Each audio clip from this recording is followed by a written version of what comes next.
Hey there, we're back with this week's edition of The Wrap, and what a week it's been. First up, the US says it'll attend the upcoming G20 Summit. Wonder if they'll still feel welcome after a former president defended that song Trump was fuming about last week. The latest stat says crime is down, but the brutal killing of Olorato Mongale has us asking, really? And a new service provider is running the lottery, and we're giving them the side eye. We're also raising eyebrows at Brigitte Macron's playful moment with the French president in Vietnam. And finally, South Africa mourns the loss of two cultural giants who passed on Tuesday. So let's dive into these stories and more in this week's Wrap, brought to you by myself, Verashni Pillay, and the Explained Arcosa team. First up in your briefs, the US will attend the G20 in South Africa. According to President Cyril Ramaphosa's weekly newsletter, US President Donald Trump agreed to this, we hope. In response to questions on this and BEE in Parliament on Tuesday, Ramaphosa noted all South Africans were equal, but that race-based inequality persisted, which must be addressed. Meanwhile, former President Thabo Mbeki defended the Kill the Boer song, Talk About Spicy. In an interview this week, he said, "It's a chant to motivate people. It was never taken literally." Meanwhile, Julius Malema has vowed to keep singing it and believes the White House has boosted the EFF's election hopes. No comment. In your third brief, South Africa's violent crime rates have shown a promising decline. The release of the January through to March 2025 statistics on Friday showed a 12.2% drop in murder and a 10.4% decrease in aggravated robberies. The Institute for Security Studies attributes the improvement to stronger governance. More of this, please. In international news, cameras captured the French president's wife pushing him in the face as their plane doors opened. Emmanuel Macron has dismissed the incident, insisting it was playful joking. Awkward. The couple met when Macron was 15 and his wife Brigitte was his 40-year-old teacher, leading some to speculate about grooming.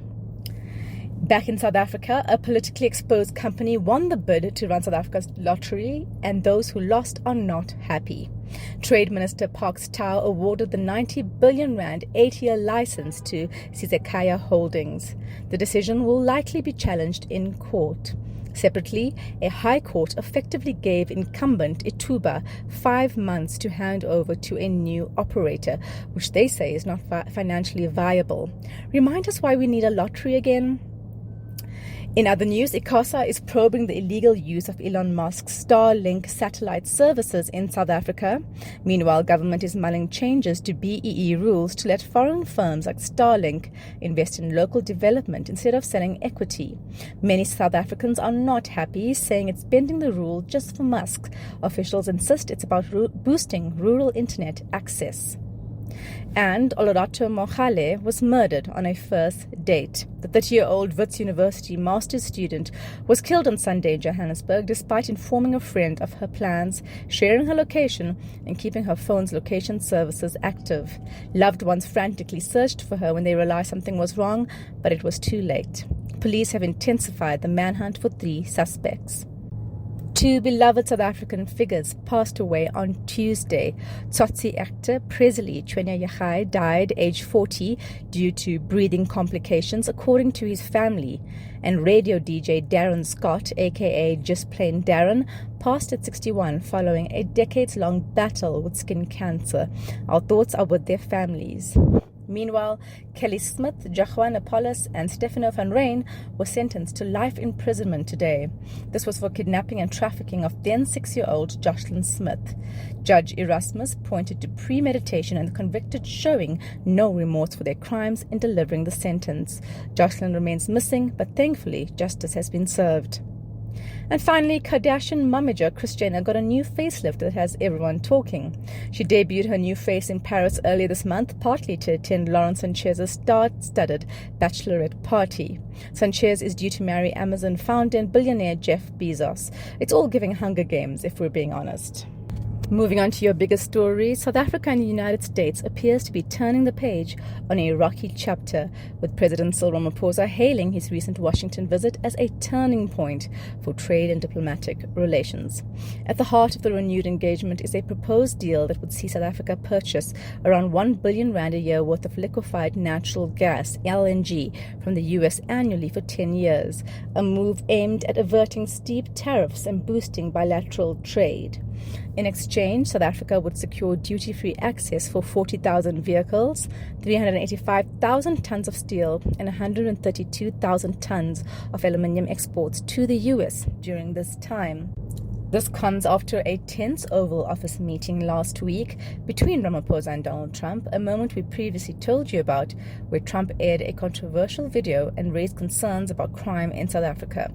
The visit followed the US's threat to impose 30% tariffs on South African exports, including cars and metals, part of global tariff threats. Trade Minister Park Stow, who led technical talks with US officials, noted the urgency of the deal amid South Africa's looming gas cliff. He said, given our impending shortage on gas, the appetite to procure LNG from the US was positively received. President Ramaphosa emphasized the broader objective. He said, our visit came at a time when US-South African relations have come under increasing strain. It was critical for us to engage directly with the US administration to correct misinformation and provide a true account of the progress we have made as a democracy. The revised trade framework also touches on critical minerals, digital trade, and the future of the African Growth and Opportunity Act, AGOA. With over 600 US companies already operating in South Africa and 148,000 locals employed through these ties, the stakes are high. As Ramaphosa put it, our two countries have everything to gain from working more closely together. Let's hope the momentum holds.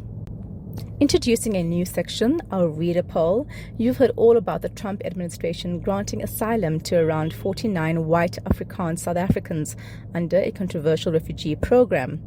We asked you, our reader, what you thought. Should these Afrikaners who claim persecution be allowed to keep their South African citizenship? Most of the roughly 200 who responded said no. A recent poll across Explain's platforms found that 66% of you support revoking the citizenship of Afrikaners who've accepted US asylum, while 29% support dual citizenship. But legally, it's not that simple. On May 6th, the Constitutional Court ruled that Section 6(1)(a) of the Citizenship Act was unconstitutional. The section allowed for the automatic loss of South African citizenship when acquiring another nationality without permission. The court found this violated the right to citizenship and due process. Citizenship, it ruled, can only be removed via a lawful, transparent process or voluntary renunciation. The Afrikaners in the US still remain South African citizens legally unless they formally renounce it through the Department of Home Affairs. Whether they qualify as refugees is debatable. The UN Refugee Convention defines refugees as those with a, quote, well-founded fear of being persecuted, close quote. Critics argue these Afrikaners don't meet that bar. Trump cited racial persecution and land expropriation, but observers, including human rights groups, reject claims of systematic white persecution. Meanwhile, many Afrikaners say they are staying not just because immigration is expensive or hard, but because South Africa is home. Frans Postumus, an elderly resident of East London, told Explain, I was born here. This is my father's land. Nicole Randall shared the sentiment. Most of my friends are black. I would never leave. Others say they don't buy into the white genocide narrative and see more value in staying and adapting than fleeing. Of course, some did emigrate, like Charles Kleinhaus, who now lives in a budget hotel in Buffalo, New York, after getting refugee status. But experts warn that being labeled a refugee in the US can limit your opportunities and expose you to the same discrimination you're supposedly escaping. Moving on, more than 200,000 beneficiaries of SASSA grants have been flagged and won't receive their June social grant payouts. Why? SASSA suspects they might be earning extra income that they did not declare. Most of the affected recipients, about 184,000, are in KwaZulu-Natal, particularly in areas like Chatsworth, Phoenix, and Central eThekwini. The agency is working with credit bureaus to sniff out undisclosed income or bank accounts. Those flagged must visit a SASSA office within 30 days for a review or risk having their grants permanently stopped.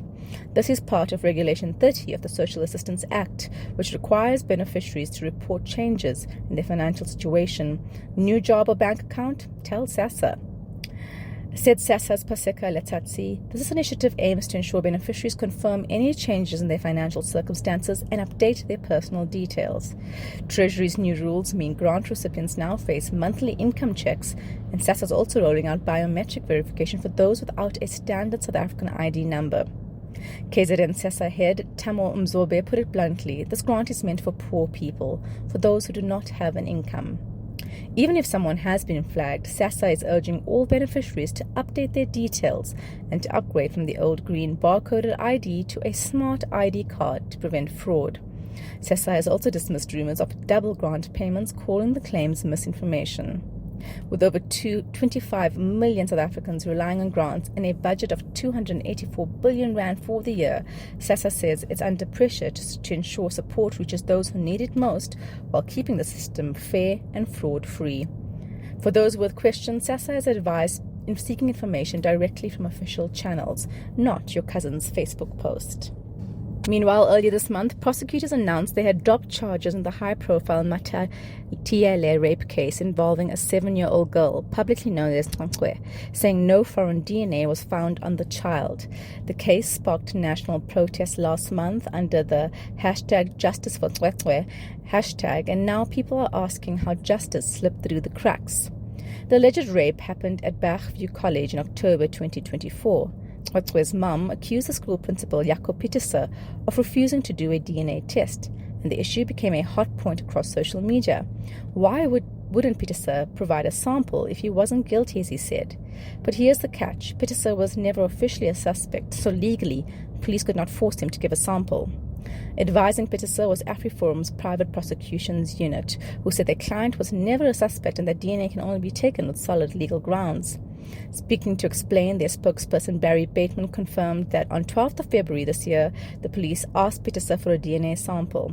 Bateman said, as confirmed by the police and National Prosecuting Authority, no foreign DNA was found on the child, therefore the request for DNA samples from any person related to this case was irregular. The NPA has now confirmed that there just wasn't enough evidence to move the case forward. Meanwhile, social justice organizations have criticized the NPA for deciding not to prosecute anyone in the case. They're calling it a failure of justice and are now pushing for a full review of how the police handled the investigation. You can read more on all these stories on our website for the full version. That's it from us at The Wrap, an award-winning product of Explain.co.za. Simple news summaries for busy people. Remember to share this product with your friends at explain.co.za/subscribe. Till next time, goodbye from the team.